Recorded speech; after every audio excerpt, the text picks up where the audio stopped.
మరో breaking news చూస్తున్నాం. CM Jagan మార్పులు చేర్పులతో విశాఖ జిల్లా గాజువా వైసీపీ శిబిరంలో అలజడి నెలకొంది. నియోజకవర్గ మార్పులతో వైసీపీ కార్యకర్తల ముఖ్య సమావేశం రసాభాసగా సాగింది. వైవి సుబ్బారెడ్డిని గౌరవ్ చేశారు. 5 సంవత్సరాలు కష్టపడి పనిచేసి పవన్ కళ్యాణ్ లాంటి వ్యక్తిని ఓడించిన నాగిరెడ్డికి టికెట్ ఇవ్వకపోవడం అన్యాయమని ఆగ్రహం వ్యక్తం చేశారు పార్టీ శ్రేణులు. నియోజకవర్గంలో కష్టపడి పనిచేసింది కార్యకర్తలైతే వాస్తవాలు తెలియకుండా నాయకుల్ని ఎలా ఎంచుకుంటారని మండిపడ్డారు. నాగిరెడ్డికి సీటు ప్రకటిస్తేనే అందరం కలిసికట్టుగా ఉండి వైసీపీని గెలిపిస్తామని తేల్చి చెప్పారు.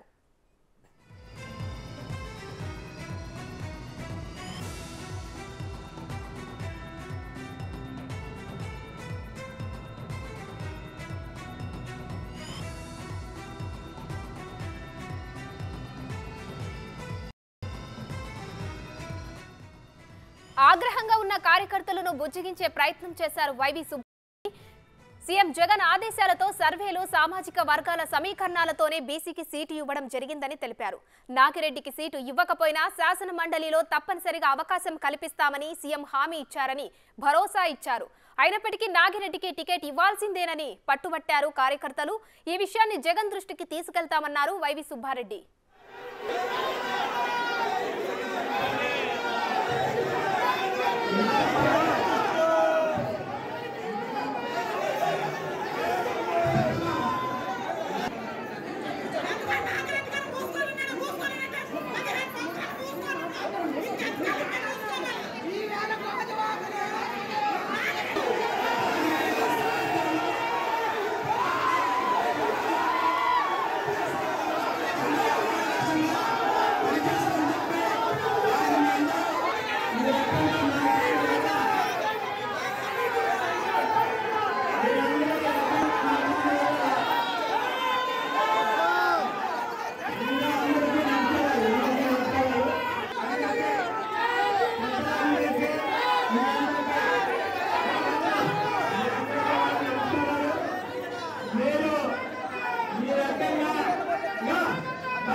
అభ్యర్థులను మార్పులు చేస్తున్నారు.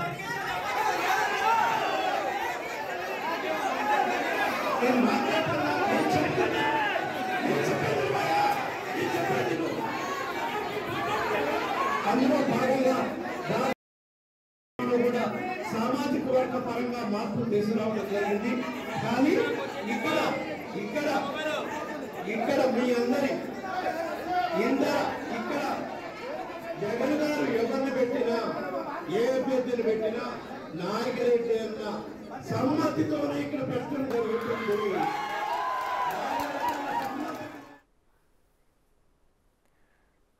గాజువాకలో వైసీపీ కార్యకర్తలు నిర్వహించిన సమావేశం రసాభాసగా మారింది. దీనికి సంబంధించిన పూర్తి డీటెయిల్స్ మా ప్రతినిధి రాజు లైవ్ లో అందిస్తారు. రాజు, చెప్పండి, గాజువాకలో ఏదైతే వైసీపీ కార్యకర్తలు నిర్వహించిన సమావేశం ఒక్కసారిగా రసాభాసకు తెరతీసింది. పవన్ కళ్యాణ్ ను ఓడించినటువంటి నాగిరెడ్డికి టికెట్ ఇవ్వాలని చెప్పేసి అక్కడ ఉన్న కార్యకర్తలు కూడా ఒక్కసారిగా గొడవకు దిగారు. దీనికి సంబంధించిన అప్డేట్స్ ఏంటి? అంటే రాష్ట్ర వ్యాప్తంగా వైసీపీలో జరుగుతున్నటువంటి ఈ సీట్ల మార్పు అనేది మొత్తం అన్ని చోట్ల కూడా వ్యతిరేకతకు దారితీస్తుంది. ముఖ్యంగా ఉత్తరాంధ్రని శాసించగలిగినటువంటి నాయకులుగా ఉన్న గతంలో విజయసాయిరెడ్డి కానీ ఇప్పుడు వైవి సుబ్బారెడ్డి కానీ వీళ్ళు కను సైకిల్తోనే కార్యకర్తల్ని, పార్టీ నాయకుల్ని, ఎమ్మెల్యేలు సైతం శాసించేటువంటి స్థాయిలో ఉన్నటువంటి వాళ్ళు. కానీ ఇప్పుడు వాళ్ళకే వ్యతిరేకత అనేది వ్యక్తం అవుతున్నటువంటి పరిస్థితి కనిపిస్తుంది. ముఖ్యంగా చూస్తే అటు గాజువాక నియోజకవర్గానికి సంబంధించి తిప్పల నాగిరెడ్డి ప్రస్తుతం సిట్టింగ్ ఎమ్మెల్యేగా ఉన్నాడు. అతనికి సీట్ లేదని చెప్పి ఉరుకుటి రామచంద్రరావు చందు అనే కార్పొరేటర్కి సీటు కేటాయించడం అయితే జరిగింది. అక్కడ అతనే ఇన్ఛార్జిగా ఉన్నాడు, అతనికి సీట్ ఇస్తా ఉన్నారు.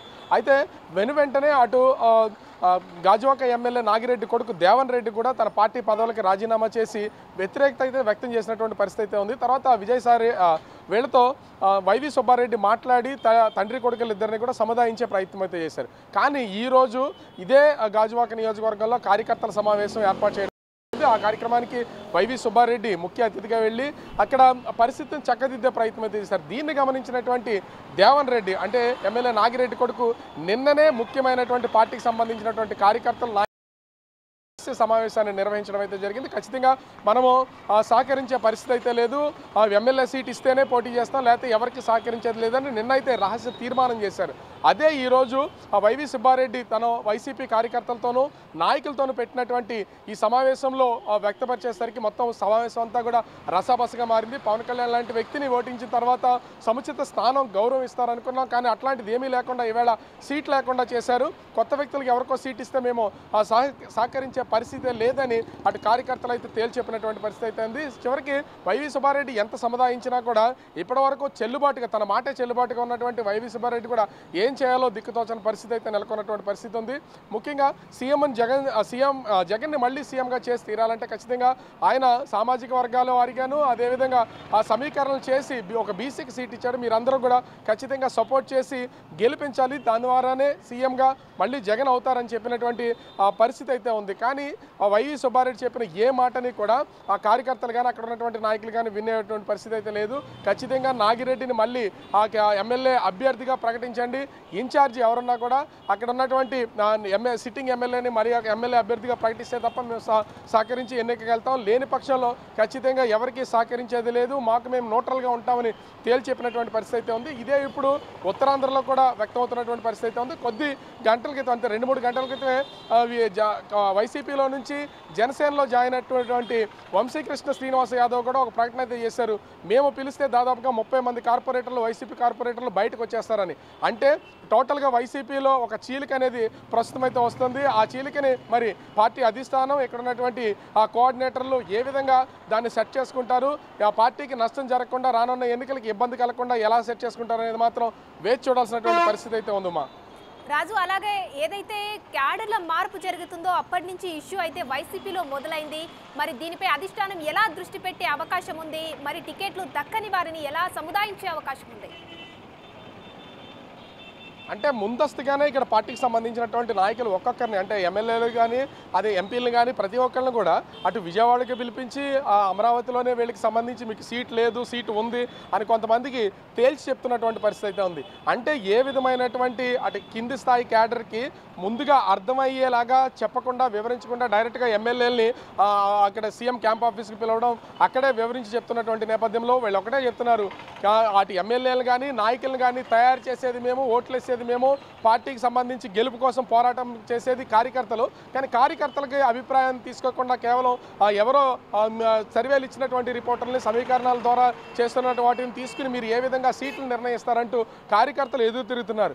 ఇప్పటికీ సీఎం జగన్మోహన్ రెడ్డి కూడా పార్టీ అధినేతగా ఇక్కడ ఉన్నటువంటి స్థానికంగా ఉన్నటువంటి ఉత్తరాంధ్ర కోఆర్డినేటర్లకి ఈ బాధ్యతలన్నీ అప్పగించినటువంటి పరిస్థితి ఉంది. కానీ అర్థమవుతున్నటువంటి సీన్ బట్టి చూస్తే కింది స్థాయిలో ఉన్నటువంటి ఆ కార్యవర్గం కానీ నాయకులు కానీ ఏ ఒక్కరు ఈ కోఆర్డినేటర్ల మాట వినే పరిస్థితి అయితే కనిపించట్లేదు. ఖచ్చితంగా ఒక తిరుగుబాటు బావుట ఎగరవేస్తున్నారు. అయితే వేరే పార్టీ మారుతారా, న్యూట్రల్గా ఉండి వేరే పార్టీకి సహకరిస్తారా అనేది మాత్రం అర్థం కావట్లేదు. దీన్ని ఎలా డీల్ చేయాలనే ఆలోచనలో మాత్రం వైసీపీ అధిష్టానం పడినటువంటి పరిస్థితి అయితే కనిపిస్తుందమ్మా.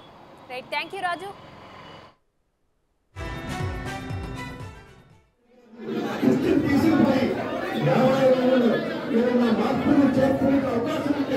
ఇది కూడా కలిసి చేయాలని చెప్పి